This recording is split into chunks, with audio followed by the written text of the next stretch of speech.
जय हिंद। इसके पहले वाले लेक्चर में यानी लेक्चर नंबर 6 में हम लोग पढ़ चुके थे वैदिक काल के बारे में और उसका क्वेश्चन डिस्कशन भी कर चुके थे। यानी जो प्रीवियस ईयर क्वेश्चन में पूछा गया था उसका क्वेश्चन भी हम लोग डिस्कशन भी कर चुके थे, एनालाइज भी कर चुके थे और बोले थे इसके नेक्स्ट वाला लेक्चर में हम लोग वैदिक काल के बाद जैन धर्म और बौद्ध धर्म को पढ़ेंगे। तो इस लेक्चर में हम लोग कवर करने जा रहे हैं जैन धर्म को। ठीक है, क्योंकि जैन धर्म और बौद्ध धर्म थोड़ा सा बड़ा टॉपिक बन जा रहा है, इसीलिए दोनों को अलग अलग शिफ्ट में पढ़ेंगे। अभी हम लोग जैन धर्म को कंप्लीट करेंगे और इसके बाद बौद्ध धर्म को कंप्लीट करेंगे। लेकिन इसको कंप्लीट करने से पहले, ठीक है, या इसको स्टार्ट करने से पहले एक कोट हम लोग आज पढ़ते हैं। आज एक मोटिवेशन कोट के साथ स्टार्ट करते हैं वीडियो को। तो मोटिवेशन कोट क्या है कि ये जिंदगी हंसी है, इससे प्यार करो। ये जिंदगी हंसी है, इससे प्यार करो। अभी रात है तो सुबह का इंतजार करो। ये जिंदगी हंसी है, इससे प्यार करो। अभी रात है तो सुबह का इंतजार करो। वो पल भी आएगा जिसकी ख्वाहिश है आपको, वो पल भी आएगा जिसकी ख्वाहिश है आपको। ठीक है, रब पर रखो भरोसा और वक्त का एतबार करो या फिर वक्त का इंतजार करो। ठीक है, चलिए हम लोग स्टार्ट करते हैं लेक्चर को। और हम लोग क्या पढ़ने वाले हैं? हम लोग पढ़ने वाले हैं आज जैन धर्म के बारे में। जैन धर्म क्या है भाई? तो जैन धर्म जिस तरह हिंदू धर्म होता है, मुस्लिम धर्म होता है, सिख धर्म होता है, उसी तरह जैन इन लोग के लिए क्या है? तो उन लोग का अपना धर्म है। तो उन लोग का धर्म कौन स्टार्ट किया था? उनके पहले तीर्थंकर, देखो जो जैन धर्म के जो ज्ञाता होते हैं ना, जो गुरु होते हैं, उनको कहा जाता है तीर्थंकर। क्या कहा जाता है? तीर्थंकर कहा जाता है। तो जैन धर्म के जो पहले तीर्थंकर हैं उनका नाम है ऋषभ देव। क्या नाम है बाबू? तो ऋषभ देव। इसका नाम क्या है? ऋषभ देव नाम है इसके तीर्थंकर का। तो जैन धर्म के पहले तीर्थंकर का नाम है ऋषभ देव। क्या नाम है? ऋषभ देव। पूछता है क्वेश्चन कि जैन धर्म के पहले तीर्थंकर कौन है? तो जैन धर्म के पहले तीर्थंकर आपके हो गए ऋषभ देव। ठीक है, और इसके बाद इस तरह दूसरा, तीसरा, चौथा, पांचवा बहुत सारे तीर्थंकर हुए। 24 गो तीर्थंकर हुए। ठीक है, लास्टवा जो मतलब 24 का जो 24वां तीर्थंकर था हमारे महावीर स्वामी जी थे। कौन थे? 24वें तीर्थंकर कौन थे? तो महावीर स्वामी जी थे। अब क्या करेंगे? 1 से लेकर 24 तक तीर्थंकर याद करेंगे? नहीं, याद नहीं करना है। जो जो इम्पोर्टेंट है, जो इतिहास में रोल निभाए हैं, कुछ अच्छा काम किए हैं, उन्हीं के बारे में हम लोग पढ़ेंगे और उन्हीं को याद रखेंगे। ठीक है, तो देखिए 23वां तीर्थंकर जो थे, 23वां तीर्थंकर ये थे आपका पार्श्वनाथ। कौन थे? पार्श्वनाथ। इनको क्या हुआ था ना, संवेद शिखर, जिसको हम लोग अभी पार्श्वनाथ की चोटी बोलते हैं ना, उसको पहले कहा जाता था संवेद शिखर। तो संवेद शिखर पर इनको जो है ज्ञान की प्राप्ति हुई थी। क्वेश्चन आएगा कि संवेद शिखर पर किसको ज्ञान की प्राप्ति हुई थी? तो आपका पार्श्वनाथ को। किसका नाम ज्ञान की प्राप्ति हुई थी? पार्श्वनाथ को। और पार्श्वनाथ के कारण ही पार्श्वनाथ की चोटी कहा जाता है संवेद शिखर को। ठीक है, इन्होंने पार्श्वनाथ जी ने यहाँ पे तपस्या किया। कहाँ पे? तो पार्श्वनाथ की चोटी पर यानी संवेद शिखर पर, और उनको ज्ञान की प्राप्ति हुई। और ज्ञान की प्राप्ति हुई उसके बाद इन्होंने चतुरायन धर्म दिया। कौन सा धर्म दिया? तो चतुरायन धर्म दिया।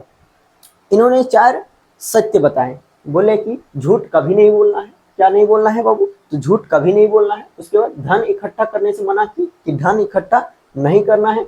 फिर बोले कि चोरी नहीं करना है। और चौथा बोले आपको कि हिंसा नहीं करना है। किसी के प्रति लड़ाई झगड़ा या फिर घिन्ना वगैरह नहीं करना है, यानी हिंसा नहीं करना है, इनका कहना था। कौन चतुरायन धर्म दिए? तो आपका पार्श्वनाथ। पार्श्वनाथ कौन थे? तो पार्श्वनाथ जैन धर्म के 23वें तीर्थंकर हुए, जिनको क्या बोलते हैं, संवेद शिखर पर, झारखंड के संवेद शिखर पर ज्ञान की प्राप्ति हुई। ज्ञान की प्राप्ति होने के बाद पार्श्वनाथ जी द्वारा दिया गया क्या बोलते हैं, चतुरायन धर्म था। पहला था कि झूठ नहीं बोलना है, दूसरा था कि धन इकट्ठा नहीं करना है, तीसरा था कि चोरी नहीं करना है, और चौथा था हिंसा नहीं करना है। ठीक है, चलो इसी तरह करके जो 24वें तीर्थंकर हुए हमारे महावीर स्वामी जी हुए। कौन हुए बाबू? महावीर स्वामी जी। और यही आपके अंतिम तीर्थंकर भी हुए। ठीक है, कौन अंतिम क्वेश्चन आएगा कि अंतिम तीर्थंकर कौन है? जैन धर्म के अंतिम तीर्थंकर कौन है? तो आपके महावीर स्वामी जी हैं। ठीक है, चलो इनको जब ज्ञान की प्राप्ति हुई तो इन्होंने पंचायन धर्म दिया। इन्होंने दिया मतलब पार्श्वनाथ ने दिया चतुरायन धर्म, और महावीर स्वामी जी द्वारा दिया गया पंचायन धर्म। जो ये था ना, इन्हीं का कॉपी किया हुआ है पंचायन धर्म दिए, तो ये जो चतुरायन धर्म दिए थे ना, इन्हीं का कॉपी किया हुआ है। इसमें इन्होंने बोला, महावीर स्वामी जी ने बोला कि झूठ नहीं बोलना है, धन इकट्ठा नहीं करना है, चोरी नहीं करना है और हिंसा भी नहीं करना है। और क्या करना है, एक काम और करना है। मैं क्या काम करना है भाई, तो शादी नहीं करना है, यानी ब्रह्मचार्य का जीवन को रखना है, यानी ब्रह्मचार्य जीवन में रहना है। अब तीर्थंकर क्या होता है, तो अभी बताएं कि देखो जैन धर्म के अनुसार जो है ना, हमारा जो पूरा संसार है ये जो है ये दुख से भरा हुआ है, और इस दुख को जो पार कराएगा, इस दुख को जो शांत करके जो हम लोग को उभारेगा, उसको हम लोग क्या बोलेंगे, उस टीचर को हम लोग बोलेंगे तीर्थंकर। वही लिखा है तीर्थंकर जैन धर्म के अनुसार ये संसार दुखों से भरा हुआ है, और ये दुख से पार कराने वाले टीचर को हम लोग क्या कहेंगे, तीर्थंकर। ठीक है, चलो, तो इसके जो अंतिम तीर्थंकर थे ना, मेनली यही इंपॉर्टेंट है। बाकी 23वें तो थोड़ा सा रोल निभाए, समेत शिखर पर इनको ज्ञान की प्राप्ति हुई हो गई, इसलिए इनके बारे में पढ़ रहे हैं। पार्श्वनाथ के बारे में और ऋषभ देव के बारे में इसलिए पढ़े क्योंकि पहले तीर्थंकर थे। कोई भी व्यक्ति जो पहले होता है, कुछ काम किया हो चाहे नहीं किया हो, लेकिन संस्थापक तो है भाई, ये तो संस्थापक है ना, पहले कुछ पहले है तीर्थंकर, तो ये मान के चलो कि संस्थापक है, इसलिए इनके बारे में पढ़े। और ऐसा कहा जाता है कि महावीर स्वामी जो है जैन धर्म के वास्तविक संस्थापक है। वास्तविक संस्थापक क्यों कहा गया, वास्तविक संस्थापक इनको इसलिए कहा गया क्योंकि इन्होंने ही सब चीज बताया जैन धर्म के बारे में, जितने भी प्रचार प्रसार करना था, ठीक है, सब चीज इन्होंने बताया, तो महावीर स्वामी जी ने बताया, इसलिए इनको हम लोग क्या बोलते हैं, तो इनको हम लोग वास्तविक संस्थापक बोलते हैं जैन धर्म का। क्वेश्चन आएगा कि वास्तविक संस्थापक का क्या नाम है जैन धर्म वाले, तो महावीर स्वामी। बोलेगा कि जैन धर्म का संस्थापक कौन है, तो ऋषभ देव। ठीक है, कौन है, ऋषभ देव। क्वेश्चन आएगा कि पहले तीर्थंकर कौन है, तो ऋषभ देव। 23वें तीर्थंकर कौन है, तो पार्श्वनाथ। इसी तरह 24वें तीर्थंकर कौन है, तो महावीर स्वामी। कौन है बाबू, महावीर स्वामी। चलो अब हम लोग स्टार्ट करते हैं महावीर स्वामी के बारे में पढ़ना। ठीक है, देखो महावीर स्वामी जी ने, इन्होंने क्या दिया, पंचायन धर्म दिया। कौन सा धर्म दिया बाबू, पंचायन धर्म दिया। इनका जन्म कहाँ हुआ था, तो हाजीपुर में हुआ था। कहाँ हुआ था, हाजीपुर के कुंडल ग्राम में हुआ था। कहाँ पे हुआ था, तो हाजीपुर के कुंडल ग्राम में हुआ था। किनका जन्म हाजीपुर के कुंडल ग्राम में हुआ था, तो महावीर स्वामी जी का जन्म हुआ था। कौन सा जिला था, तो वैशाली जिला था। कौन सा जिला था भाई, वैशाली जिला था। तो जन्म कहाँ हो गया, कुंडल ग्राम में हो गया। कौन सा जिला, तो वैशाली जिला। इनके पिता का नाम क्या था, तो इनके पिता का नाम था सिद्धार्थ। क्या नाम था, सिद्धार्थ। ठीक है, ये कौन जात के थे, यानी कौन गोत्र के थे, या फिर कौन वंश के थे, तो यह ज्ञात्रक वंश के थे। कौन ज्ञात्रक वंश के थे, तो महावीर स्वामी के पिताजी। महावीर स्वामी के पिताजी का नाम क्या था, तो सिद्धार्थ। ठीक है, उसके बाद माता का नाम क्या था, तो माता का नाम था त्रिशिला। क्या नाम था, त्रिशिला। ये कौन जात की थी, तो ये लिच्छवी गणराज चेटक की बहन थी। कौन थी बाबू, चेटक की बहन थी, लिच्छवी गणराज से बिलोंग करती थी। एक गणराज होता था, ठीक है, लिच्छवी गणराज, तो उससे ये बिलोंग करती थी। कौन, तो त्रिशिला। त्रिशिला कौन थी, तो महावीर स्वामी के माता जी। ठीक है, उसके बाद महावीर स्वामी के एक भाई थे जिनका नाम था नंदी वर्मन। क्या नाम था, नंदी वर्मन। पत्नी थी, नाम था यशोदा। पत्नी का नाम यशोदा, भाई का नाम नंदी वर्मन। बेटी थी, बेटी का नाम था प्रियदर्शनी। क्या नाम था बाबू, प्रियदर्शनी। प्रियदर्शनी। इसी तरह दामाद का नाम था जयमाली। दामाद का नाम जयमाली, बेटी का नाम प्रियदर्शनी, भाई का नाम नंदी वर्मन, माता का नाम त्रिशिला। ठीक है, पिता का नाम सिद्धार्थ। और क्या है, इनका जन्म कुंडल ग्राम। कौन सा जिला, तो वैशाली जिला। उसके बाद इन्होंने क्या किया, तो 30 वर्ष की आयु में, इनका जब 30 वर्ष हो रहा था, तो इन्होंने गृह त्याग दिया। ठीक है, यानी इनके मन में वैराग्य उत्पन्न हुआ। ठीक है, कुछ करने को जगह इनके मन में, और इन्होंने गृह त्याग दिया और 12 वर्ष की कठोर तपस्या किए। कहाँ पे, तो जाम्बिक ग्राम में। और इनको साल वृक्ष के नीचे ज्ञान की प्राप्ति हुई। यानी इनको 42 ईयर में सरकारी नौकरी मिला था। मान के चलो, अभी का ज्ञान प्राप्ति मतलब पहले ज्ञान की प्राप्ति होता था, अभी सरकारी नौकरी होता है। ठीक है, सेम है, सेम चीज है। तो इनको 42 ईयर में 30 साल से देखो 12 साल तो पढ़ाई किए थे उनके, उसके बाद जाके इनको सरकारी नौकरी मिला। ठीक है, कहाँ पे, कौन सी नदी था, तो ऋजुपालिका नदी के किनारे इनको ज्ञान की प्राप्ति हुई थी। उसके बाद जब इनको ज्ञान की प्राप्ति हुई, तो ये जीन कहलाए। ठीक है, यानी महावीर कहलाए। इनका पहले का नाम था सिद्धार्थ शायद ना, इनका देख लेंगे पहले का नाम। ठीक है, बचपन का नाम सिद्धार्थ था शायद, हमको याद आ रहा है। चलो जिन का मतलब क्या होता है? तो जिन का मतलब होता है सुख दुख पर विजय प्राप्त करने वाला व्यक्ति। जिन का मतलब क्या होता है? तो सुख दुख पर विजय प्राप्त करने वाला व्यक्ति। अब जब इनको ज्ञान की प्राप्ति हुई हो गई, तब ये ज्ञान बांटेंगे। तो ज्ञान कहाँ पे बांटे? तो पहला उपदेश जो दिए वो राजगीर में दिए। कहाँ पे दिए? तो राजगीर में दिए। राजगीर कहाँ है भाई? तो बिहार में है, ठीक है। उसी तरह जब अंतिम उपदेश दिए, तो अंतिम उपदेश दिए कहाँ पे? पावापुरी। वैसे तो बहुत सारे उपदेश दिए होंगे, बहुत सारे ज्ञान, ठीक है, लेकिन इनका जो मैन रहेगा कौन सा? जो पहला रहेगा, और लास्ट में जो अंतिम रहेगा वही याद रखना है, ठीक है। तो पहला कहाँ पे दिए थे? राजगीर में, ठीक है। उसी तरह लास्ट कहाँ पे दिए थे? तो पावापुरी में। उसके बाद 668 बीसी में इनका मृत्यु हो गया। 668 बीसी में इसका इनका क्या हो गया?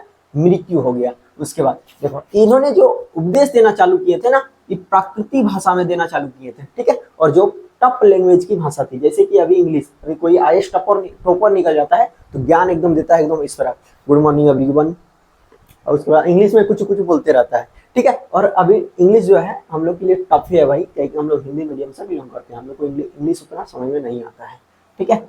उसी तरह करके जब इन्होंने इनको ज्ञान की प्राप्ति हुई, तो इन्होंने उपदेश देना चालू किए प्राकृतिक भाषा में, जो उस समय की टॉप लैंग्वेज थी। जिस तरह अभी इंग्लिश जो है इस समय की टॉप लैंग्वेज है ना, उसी तरह उस समय की टॉप लैंग्वेज क्या थी? तो प्रकृति।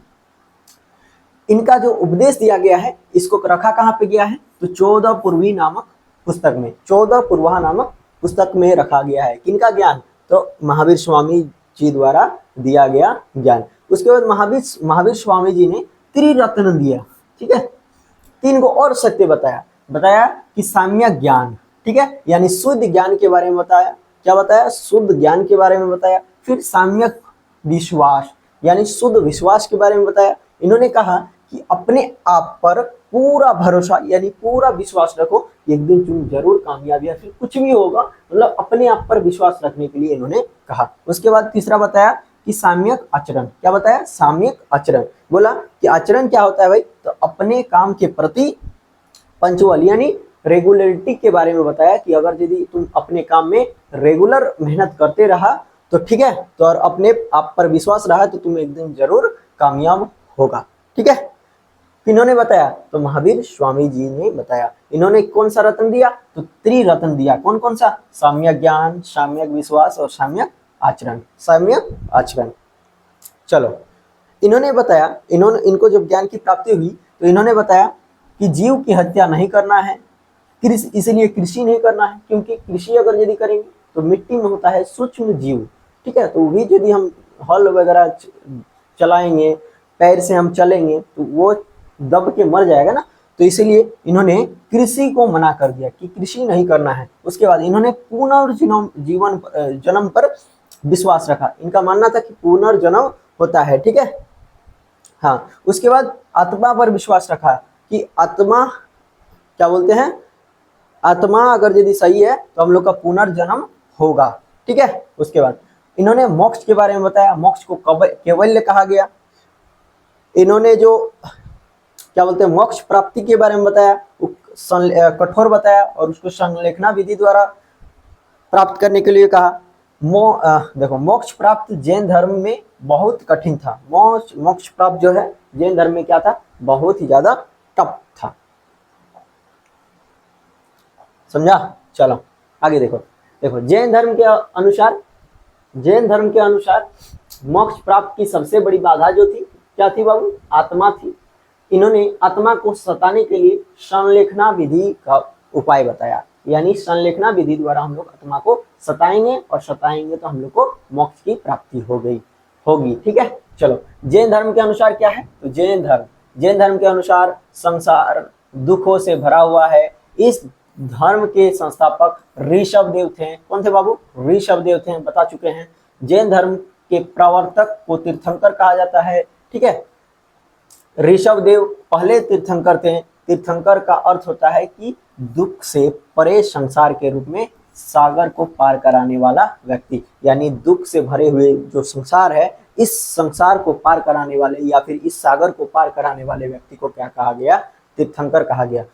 देखो, जैन धर्म के 23वें तीर्थंकर कौन थे? तो तीर्थंकर थे पार्श्वनाथ। कभी बताएं कि 23वें तीर्थंकर आपका कौन थे? तो पार्श्वनाथ जी थे। पार्श्वनाथ थे। इन्हें झारखंड के समेध शिखर पर ज्ञान की प्राप्ति हुई थी, जिस कारण समेध शिखर का नाम पारसनाथ की चोटी हो गया। ठीक है, ज्ञान की प्राप्ति के बाद इन्होंने चतुरांग धर्म दिया। कौन कौन सा? बोला कि झूठ नहीं बोलना है, चोरी नहीं करना है, धन संग्रह नहीं करना है, हिंसा नहीं करना है। चतुरांग धर्म किसके द्वारा दिया गया है? तो आपका पार्श्वनाथ द्वारा दिया गया है।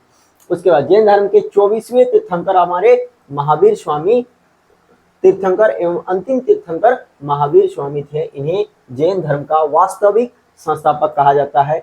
इनके पिता सिद्धार्थ थे, जो ज्ञातक कुल के राजा थे। इनकी माता त्रिशिला थी, जो लिच्छवी नरेश चेटक की बहन थी। इसके बड़े भाई नंदीवर्मन, इनका जन्म 540 बीसवीं या फिर ईसा पूर्व वैशाली के कुंडल ग्राम में हुआ था। कहाँ पे हुआ था बाबू? वैशाली के कुंडल ग्राम में हुआ था।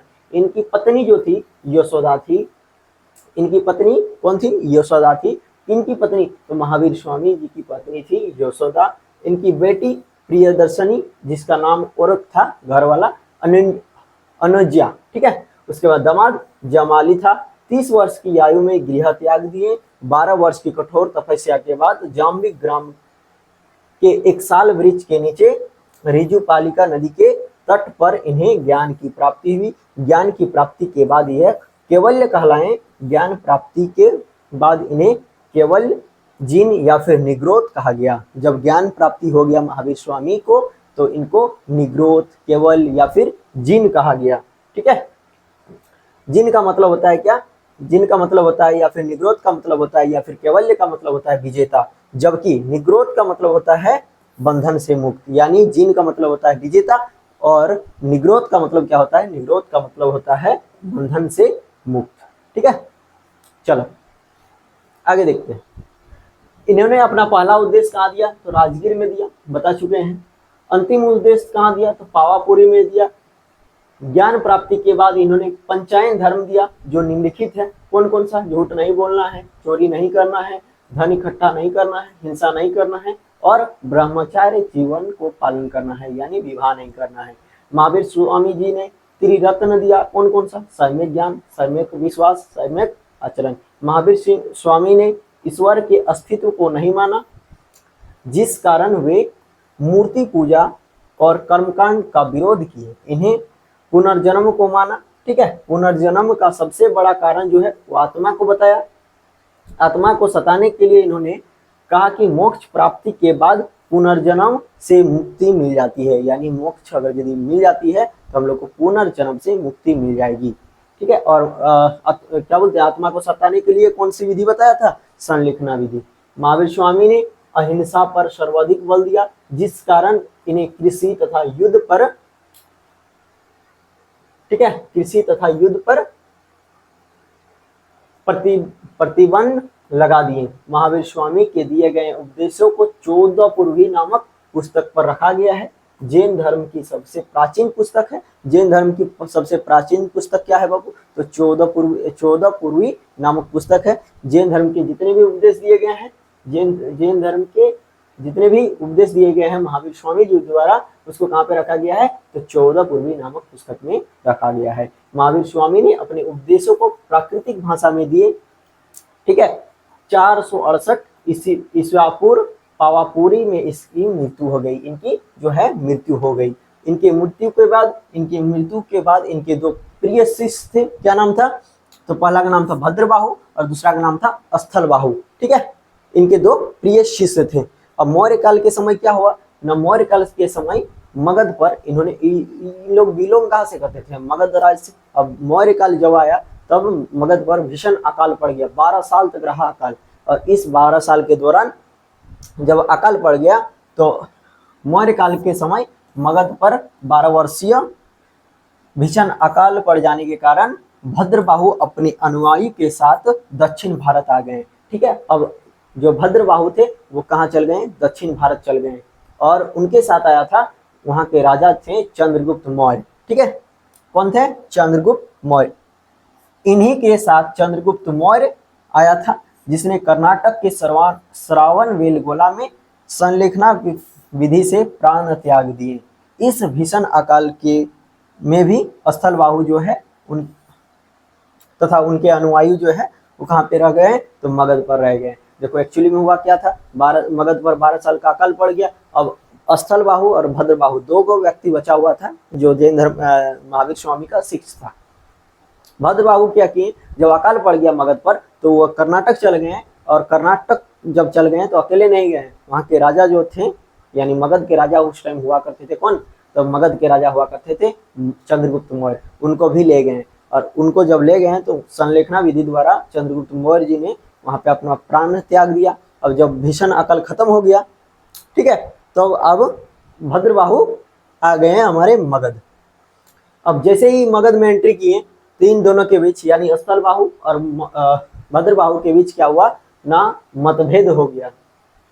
वही लिखा है, जब अकाल खत्म हो गया तो भद्रबाहु मगध लौट आया, किंतु इन दोनों के बीच विवाद हो गया। भद्रबाहु के नेतृत्व वाले लोग जो है वो निवस्त्र रहते थे, यानी कपड़ा नहीं पहनते थे, जिन्हें दिगंबर कहा गया, ठीक है। जबकि स्थलबाहु के लोग जो है वो क्या करते थे, श्वेत कपड़ा पहनते थे, जिसे श्वेतंबर कहा गया। जो स्थलबाहु के थे उनको कहा गया श्वेतंबर, जो भद्रबाहु के अनुयायी या फिर उनके जो रिलेटिव्स थे उसको क्या कहा गया, तो उसको कहा गया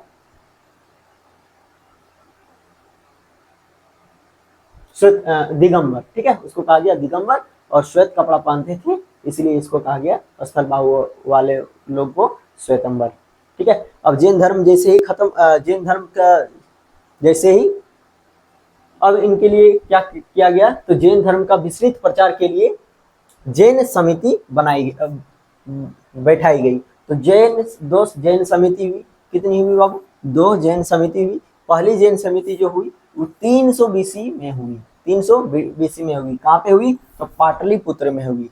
और इसकी अध्यक्षता कौन किया, तो स्थलबाहु ने किया, स्थलबाहु ने किया, ठीक है। और इसी संहिति में भद्रबाहु ने 12 अंग नामक एक पुस्तक की रचना कर दिया।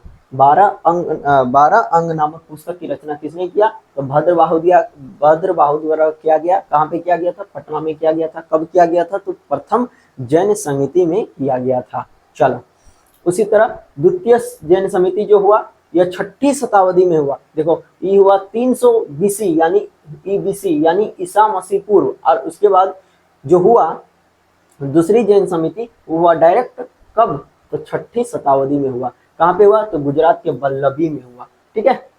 इसकी अध्यक्षता कौन करेगा, तो आप लोग बोलेंगे सर उसकी किया स्थलबाहु, इसकी करेगा भद्रबाहु। लेकिन एक कॉमन सी बात है कि यहाँ हुआ 300 बीसी में, ठीक है, 300 बीसी में। उसके बाद हम लोग को क्या जाना है, ईसा मसीह जन्म हो गया। ईसा मसीह के जन्म से 600 साल पूर्व, ठीक है, 6ठी शताब्दी बोल रहा है ना, 600 यानी टोटल इसको जोड़ेंगे तो कितना आ जाएगा, 900 साल बाद दूसरी बौद्ध जैन समिति हो रहा है। तो 900 साल तक कोई आदमी जिंदा रह सकता है, नहीं, ठीक है। तो भद्रबाहु इसकी अध्यक्षता नहीं करके कौन किए, तो देवाधीश शर्मन जी ने इनकी अध्यक्षता किया। किसकी अध्यक्षता जो है, देवाधीश शर्मन जी द्वारा किया गया। तो द्वितीय जैन समिति की अध्यक्षता किया गया, ठीक है। इसी क्या बोलते हैं समिति में 12 उपांग नामक पुस्तक की रचना किया गया। 12 उपांग नामक पुस्तक की रचना कब किया गया, तो द्वितीय जैन समिति के समय किया गया। कौन किया था भाई, तो बहुत सारे जैन मुनियों द्वारा किया गया था। किसकी रचना, बहुत सारे जैन मुनियों द्वारा किया गया। तो 12 उपांग नामक पुस्तक की रचना बहुत सारे जैन मुनियों द्वारा किया गया। वही आपका फिगर के माध्यम से समझाया है कि ये था मगध राज, ये क्या था, मगध राज। अब जब क्या बोलते हैं महावीर स्वामी की मृत्यु हो जाती है तो इनके 2 अनुयायी या फिर इनके 2 शिष्य थे, जिनका नाम था स्थलबाहु। पहला का नाम था स्थलबाहु, दूसरा का नाम था भद्रबाहु। क्या नाम था, भद्रबाहु। अब जब मगध पर अकाल पड़ गया 12 साल का, तो क्या किए, स्थलबाहु के और इनके जो समर्थक वाले लोग थे ये मगध पर ही रह गए। और जबकि भद्रबाहु के जो रिलेटिव्स या फिर समर्थक वाले लोग थे ये चल गए कहाँ पे, कर्नाटक। ये कहाँ आ गए, कर्नाटक। और कर्नाटक इनके साथ आया था कौन, इनके साथ आया था यहाँ के राजा यानी मगध के राजा हुआ करते थे चंद्रगुप्त मौर्य। और चंद्रगुप्त मौर्य भी आ गया था कहाँ पे, तो कर्नाटक में। और कर्नाटक के एगो क्या बोलते हैं, कर्नाटक का एगो श्रावण वेलगोला नामक जगह है जहाँ पे चंद्रगुप्त मौर्य ने संलेखना विधि से अपना प्राण त्याग दिया। ठीक है, वही लिखा है भद्रबाहु यहाँ आ गया, चंद्रगुप्त मौर्य भद्रबाहु जो थे इन लोग के रिलेटिव्स या फिर भद्रबाहु लोग क्या करते थे तो निवस्त्र रहते थे, ये पौराणिक पारंपरिक वाले लोग थे, जबकि ये जो थे ये न्यू मॉडल वाले थे, ठीक है, इसलिए इन लोग कपड़ा पहनते थे स्थलबाहु लोग वाले, और भद्रबाहु वाले जो है वो निवस्त्र रहते थे, और भद्रबाहु वाले को कहा गया दिगंबर, स्थलबाहु वाले को कहा गया श्वेतंबर, क्यों, क्योंकि उन लोग श्वेत कपड़ा पहनते थे। चलो ठीक है, चलो यहाँ तक समझ में आ गया। वही चीज लिखा है कि मगध में भीषण अकाल पड़ जाने के कारण भद्रबाहु के नेतृत्व में जैन धर्म का एक बहुत बड़ा समूह दक्षिण भारत चला गया, कर्नाटक का कहाँ पे श्रवणबेलगोला। मगध के राजा चंद्रगुप्त मौर्य भी कर्नाटक चले गए, कर्नाटक के पर्वत श्रवणबेलगोला पर मगध के राजा चंद्रगुप्त मौर्य की मृत्यु हो गई, ठीक है। चलो यहाँ तक समझ में आ गया। अब देखो श्वेतंबर और दिगंबर में अंतर कोई पूछेगा, श्वेतंबर और दिगंबर में अंतर पूछेगा तो देखो श्वेतंबर वाले क्या अभी बोले कि न्यू मॉडल वाले लोग, ठीक है, और दिगंबर वाले ये प्राचीन विचारधारा को मानते थे, दिगंबर वाले लोग प्राचीन विचारधारा को मानते थे। श्वेतंबर की स्टार्ट किसने की, इसकी नींव रखी थी, श्वेतंबर की नींव रखी थी आपका स्थलबाहु द्वारा, ठीक है, स्थलबाहु, जबकि दिगंबर की नींव कौन रखा था, तो इसकी नींव रखा था भद्रबाहु, ठीक है, भद्रबाहु। इसको क्या कहा गया तो श्वेतंबर, इसको कहा गया दिगंबर। श्वेतंबर वाले कपड़ा पहनते थे सफेद रंग का, जबकि दिगंबर वाले लोग कपड़ा नहीं पहनते थे, कपड़ा नहीं पहनते थे, तो कौन सा रंग बताएंगे, चलो ठीक है। श्वेतंबर वाले नए विचारधारा के लोग थे, जबकि दिगंबर वाले पुराने विचारधारा के लोग थे। उसी तरह श्वेतंबर वाले भोजन ग्रहण करते थे, जबकि भोजन ग्रहण नहीं करते थे दिगंबर वाले। इसी तरह इन्होंने फीमेल को वैधता दिया, ठीक है, यानी फीमेल को भी शामिल किया और बोला कि जो मल्लीनाथ जी थी वो कौन थी, तो आपकी महिला थी, जबकि इन्होंने बताया कि जैन धर्म में महिला की एंट्री नहीं हो सकती है, ठीक है। मल्लीनाथ जो था ये पुरुष था। देखो मल्लीनाथ ऐसे तीर्थंकर हुए ना जिनको अभी तक पता नहीं लगाया गया है कि वो एक्चुअली में पुरुष थे या फिर महिला थी, ठीक है। आगे देखो ये क्या हो गया, मल्लीनाथ, ठीक है, मल्लीनाथ एक ऐसे तीर्थंकर थे जिन्हें श्वेतंबर वाले लोग महिला मानते थे तथा दिगंबर वाले लोग पुरुष मानते थे। देखो मोक्ष प्राप्ति के बाद दूसरा जन्म नहीं होता है, ये कौन कहते हैं, तो जैन धर्म वाले लोग कहते हैं। चलो ये वाला बता चुके हैं कि जैन क्या बोलते हैं, जैन धर्म को आगे बढ़ाने के लिए दो गो जैन समिति हुआ, कहाँ पे हुआ, तो प्रथम जैन समिति हुआ आपका पटना में, कब हुआ, तो 300 BC में हुआ। अध्यक्षता कौन की, तो स्थलबाहु जी द्वारा किया गया। स्थलबाहु वाले लोग जो है श्वेत रंग के कपड़ा पहनते थे, इसलिए इसको कहा गया श्वेतंबर, ठीक है। भद्रबाहु ने इसी में क्या किए, 12 अंग नामक पुस्तक की रचना कर दिया, ठीक है। 300 BC में पटना में एक समिति बुलाया गया जिसे जैन समिति कहा गया। जैन समिति उस सम्मेलन को कहा जाता है जिसमें धार्मिक अनुष्ठानों को बहुत रीति रिवाजों से समझाया जाता है। प्रमुख जैन मंदिर अब देखते हैं, ठीक है। और दूसरा जैन समिति कहाँ पे हुआ था, तो गुजरात में हुआ था। गुजरात के कौन सा एरिया में हुआ था, तो बल्लवी में हुआ था। कौन अध्यक्षता किए थे, तो देवाधीश शर्मन जी द्वारा किया गया था, ठीक है। इसी में 12 उपांग की रचना हुई। द्वितीय जैन समिति में कौन किए, तो बहुत सारे ऋषि मुनियों ने मिलकर किया। चलो अब देखते हैं थोड़ा सा जैन मंदिर।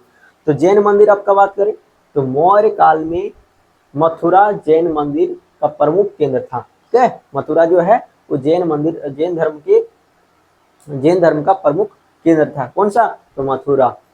उसके बाद कर्नाटक में चामुंड शासक ने गोमतेश्वर का जैन मंदिर बनवाया। देखो कर्नाटक में कौन बनाया, तो चामुंड शासक ने गोमतेश्वर का जैन मंदिर बनवाया। तो क्वेश्चन आएगा कि गोमतेश्वर का जैन मंदिर कहाँ पे है, तो कर्नाटक में है। कहाँ पे, कर्नाटक में है। और इसी को कहा गया बाहुबली का मंदिर, यानी गोमतेश्वर का जैन मंदिर जो है कहाँ पे है, कर्नाटक में है। कौन बनाया, तो चामुंड शासक द्वारा बनाया गया और इसी को कहा गया बाहुबली का मंदिर। उसके बाद मध्य प्रदेश में जैन मंदिर है, तो मध्य प्रदेश में चंदेल शासक ने खजुराहो का जैन मंदिर बनवाया। कौन सा, तो खजुराहो का जैन मंदिर कहाँ पे है, तो मध्य प्रदेश में है। कौन बनवाया? तो चंदेल शासक द्वारा बनाया गया। ठीक है। उसके बाद खजुराहो जो है वो हिंदू जैन दोनों का पवित्र स्थल है। खजुराहो जो है क्या है? हिंदू और जैन दोनों का पवित्र स्थल है। जबकि अजंता जो है बौद्ध जैन और हिंदू तीनों का पवित्र स्थल है। अजंता क्या है? यहाँ पे बौद्ध के भी पवित्र स्थल है, जैन के भी हैं और हिंदू के भी हैं। उसके बाद राजस्थान में माउंट आबू पहाड़ी पर, राजस्थान की माउंट आबू पहाड़ी पर दिलवाड़ा का जैन मंदिर, ठीक है, भीमल शाह यानी सामंत अधिकारी वस्तुपाल तथा तेगपाल ने बनवाया। देखो राजस्थान में जो है ना माउंट आबू पर्वत, वहां पर दिलवाड़ा का जैन मंदिर है। कौन सा है? तो दिलवाड़ा का जैन मंदिर है। कौन बनाया? तो भीमल शाह द्वारा बनाया गया। भीमल शाह के जो अधिकारी थे वस्तुपाल तथा तेगपाल, और इन्होंने बनवाया था। चलो अब देखते हैं थोड़ा सा चित्र। जो ऋषभ देव है इनके लिए चित्र है वृषभ का। क्या है? ऋषभ देव के लिए वृषभ, ऋषभ वृषभ, ऋषभ वृषभ, ऋषभ वृषभ, साण। ठीक है। इसी तरह पार्श्वनाथ का जो चित्र है उसका सर्प का फन है। उसी तरह महावीर स्वामी जी का चित्र जो है शेर का चित्र है। महावीर स्वामी का चित्र जो है चिन्ह जो है क्या है? शेर का है। इसको याद कैसे रखेंगे? तो ऋषभ वृषभ, ऋषभ वृषभ, और पार्श्वनाथ में पारासनाथ, वो पर्वत है, वहां पे सांपों का टीला रहता है, तो सर्प है। कोई दिक्कत? महावीर स्वामी, महावीर स्वामी जी, महावीर पूरा वीर, तो वीर कौन होता है? हमारा शेर। ठीक है। ये कौन है? तो वीर है। चलो यहाँ तक समझ में आ गया होगा जैन धर्म। और इसका हम लोग क्वेश्चन डिस्कशन करते हैं 10 बजे। तो 10 बजे बिल्कुल आप लोग जुड़िएगा। इसका क्वेश्चन जितना भी पढ़ा है ना सब इसी से पूछा गया क्वेश्चन है। ठीक है। अब नया क्वेश्चन यदि ऐड होगा तो हम लोग उसको भी डिस्कशन कर लेंगे। चलो धन्यवाद, मिलते हैं नेक्स्ट वीडियो में।